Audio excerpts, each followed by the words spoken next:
Agoura Hills is a picturesque town with a laid-back way of life. And every year, this small community celebrates its rich and cultural history with the Reyes Adobe Days Parade. This year, Brandon and his Lucky Dog team hit the parade route to raise awareness for animal rescue.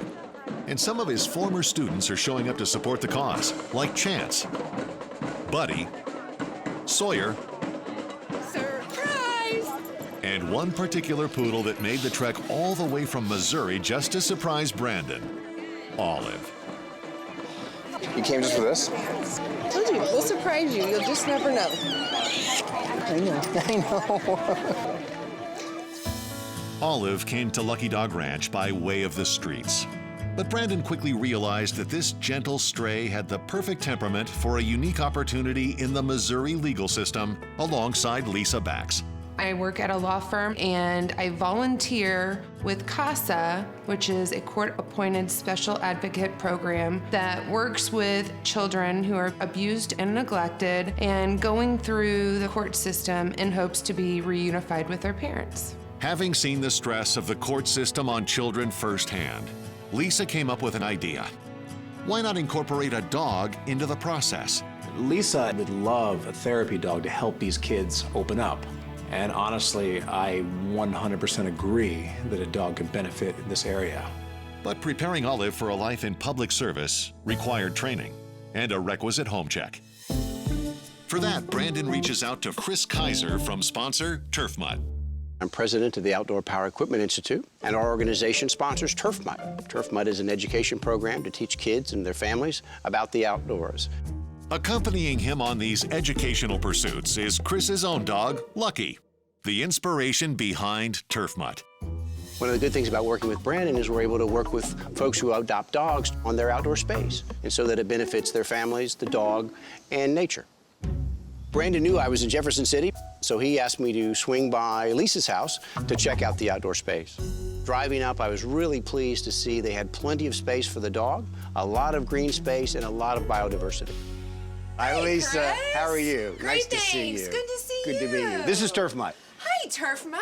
Thought I would bring him along. One of the things that we encourage folks to do is enhance biodiversity where you can. And what you've done here is perfect. We need flowering plants. We need to add them for our pollinators, birds, bees, hummingbirds, because they're really, really challenged. What you've done here, turf grass, which is terrific. It holds the soil in place, it produces oxygen, it absorbs carbon, but this is perfect for a dog, and it's perfect for a family. One of the great things about Lisa's property, it's mature. And so you've got a lot of mature trees, and directly behind the property, you've got a woods. And so this is terrific in that it just adds another layer of opportunity for animals and for insects. The big trees, they give a lot of shade. They're very purposeful both for nature and frankly for your home heating and cooling. Turf grass is doing the same thing. You've got all this space, and what all this turf does, it helps cool the environment. It helps with the heat island effect. When your other dog is out here, let me guess where she lays. Right here It's in gonna the grass. Because it's so much cooler. These are mini air conditioners, so your dog has all kinds of places to play and roam and lay.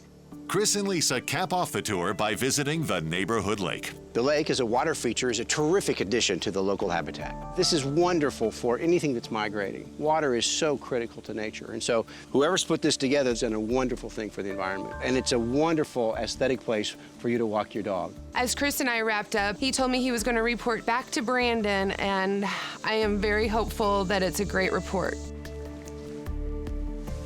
What's up, Chris? Hey, Brandon, met Lisa. Yeah. Checked out the property. It's a great spot for a dog. Thanks, man. Appreciate it. Once Chris signed off on Olive's new home, Brandon began focusing on her courthouse etiquette, Nice. teaching her an advanced stay and acclimating her to children. Then it was off to Jefferson City. Oh, baby. Welcome home. See how calm she is? She's like this all day. Her temperament, her personality, everything is perfect. She absolutely eats kids up. I mean, she loves attention from kids. And it's just her demeanor, everything about her is just perfect. I am gonna miss this one. Thank you for sharing her with us. After an emotional union, it was on to the halls of justice for Olive's final test. And after careful deliberation, the verdict was in. Olive had a new home and a new path in life. Good job, Miss Olive. Good job.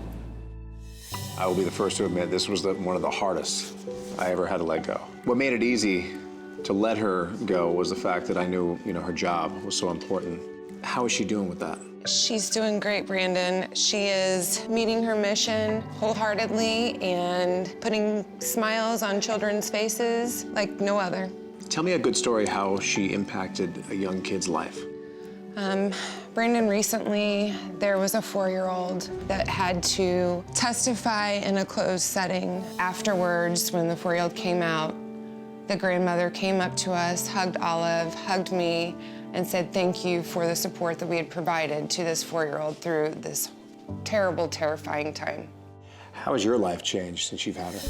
She's a blessing. She brings so much unconditional love and happiness. What about your husband, Danny? Danny's heart's been stolen by this one. She has the power to do that, I'm telling you.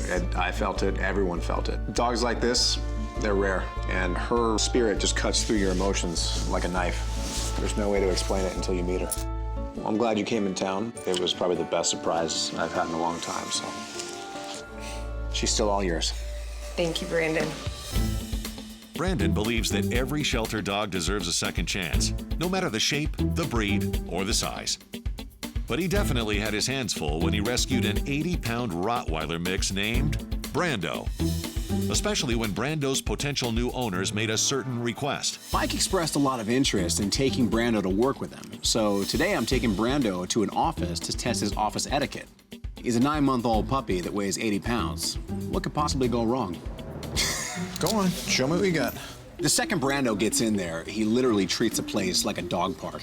He starts running up and down the halls as fast as he can. He nearly knocked somebody over. The guy had to move like he was a matador. He jumped up on every piece of furniture that was there. He was knocking things over left and right. He got into the trash. He actually tipped it over. When he got tired, he didn't find a nice little corner to lay down in.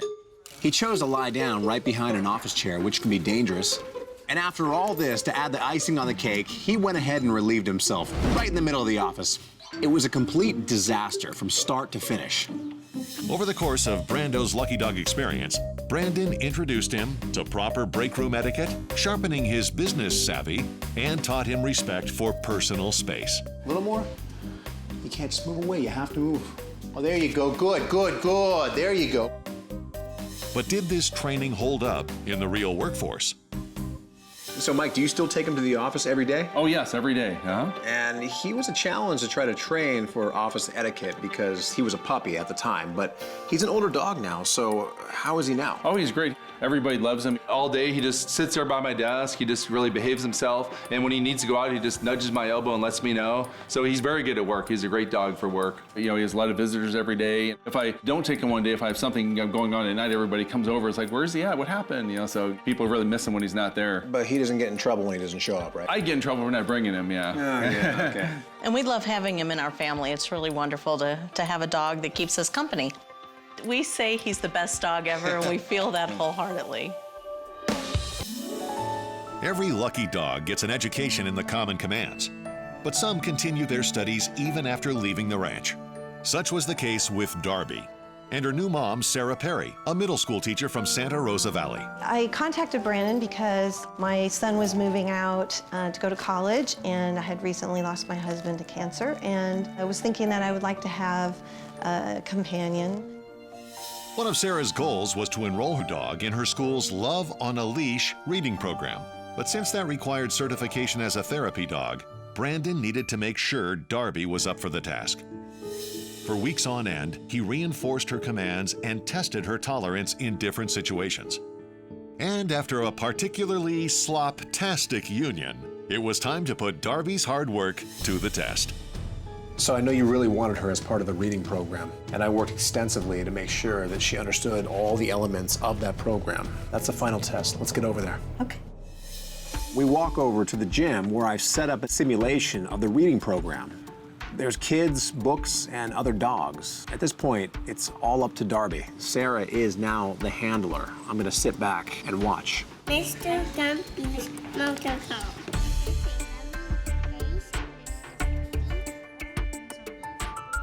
One at a time, the kids sat down and read to Darby. Some of my friends come on a bus. Darby laid there obediently, perfectly poised, as if she was built for this program. I don't know what to do when things get frustrating.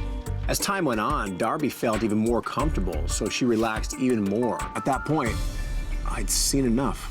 Open that up. Now, more than a year later, Darby's close to finishing her hours towards certification. The Love on the Leash program, they have a certification process that they go through, and Darby's in the midst of doing that now. In the meantime, she and Sarah are enjoying being best buddies. She goes everywhere with me now. We walk and run together every day. We go to the dog park. And I meet people all the time because of her. I didn't realize that, but people always come up to you and say, hey, can I pet your dog? And Yep, that's one of the benefits of having a dog. Dogs are a social bridge. they are. Yeah, the fact is we meet more people at a dog park than we do at a regular park. It's true. You know, I'm a little bit shy and, I'm alone a lot now, so it's really nice to have that bridge. I know she was the one who was needing adopting, but I really feel like it was sort of a mutual rescue there. This has not been the easiest year, actually the easiest 2 years, and she's been really, really just a lifesaver for me. Brandon receives inquiries all the time from potential families hoping to find a forever friend. But 2 years ago, the Cotter family of San Diego contacted him with a particularly special request. At the time, we were having some issues with Max being really anxious and biting his nails, and we really didn't want Max to go on medication. So I went to their pediatrician, and the solution he had was really interesting. He suggested that we get a dog. So we got a prescription to get a dog. Brandon found an ideal candidate in Pluto. But Pluto's out-of-this-world energy posed a unique challenge in training. This dog had way too much energy to be trained. Slow it down, slow it down, slow it down, slow it down. First gear, neutral, anything, park. I can't start training until I deplete some of that energy. The best way to do that is with exercise. What do you say we go for a little hike, huh? Yeah, you want that? Yeah. Come on. Come on. And to the hills we go. 9 times out of 10, the underlying cause of a dog's bad behavior is too much energy. Thousands of people contact me and tell me about their dogs. They say, my dog won't listen. It doesn't listen to a word I say. I trained him, I this and that. And I meet their dog, and the dog is running around the house, running around the yard. I say, your dog doesn't need to be trained. Your dog needs to be exercised. Luckily, Pluto is reaching the end of his gas tank. It took a while, but eventually he just plopped down, and that was it. Finally tired, huh? Mission accomplished. All right, come on. Let's get back to the ranch and start training. Come on, come on. After depleting his excessive energy, Pluto was able to fully concentrate on the common commands. And it wasn't long before his exercise then train routine turned him into a star pupil. After that, it was down to San Diego to meet Max. Here he is. That is awesome.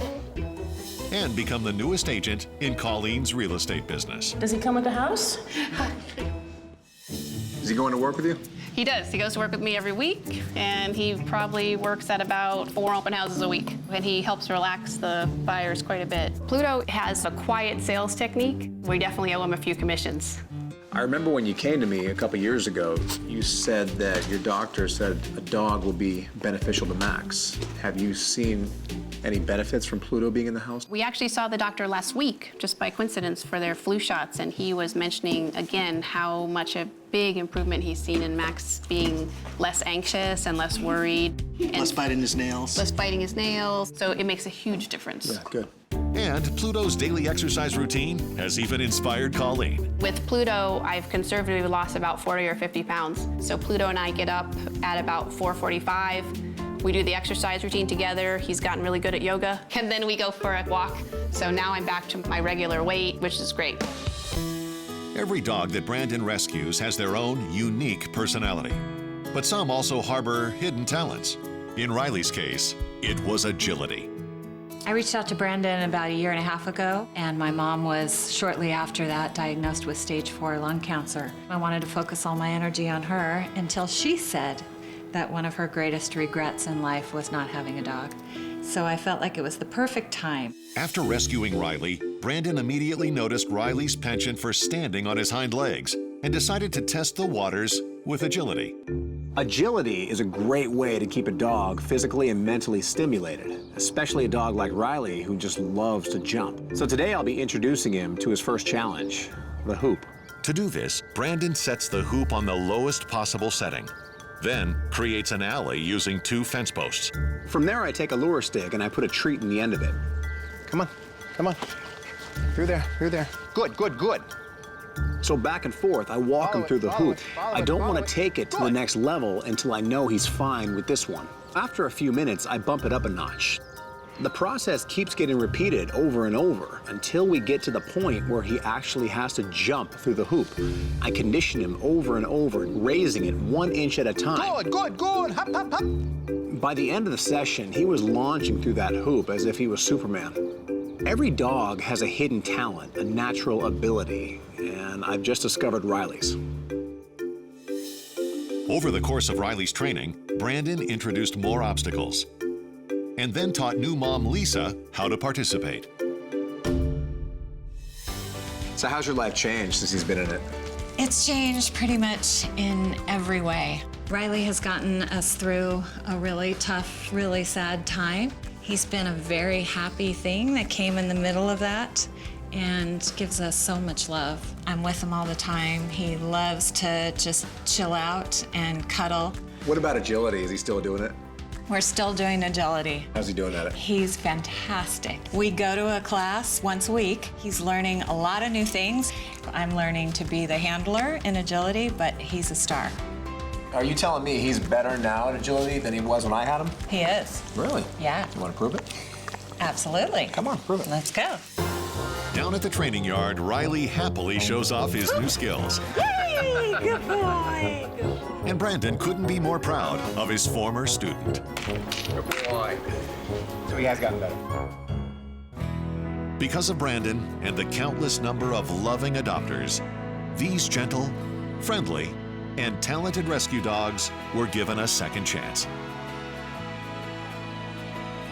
And even though it's hard to say goodbye at the end of the road, for each of these rescue dogs, a new, exciting journey has already begun. From hopeless to a home, that's my mission. One dog at a time.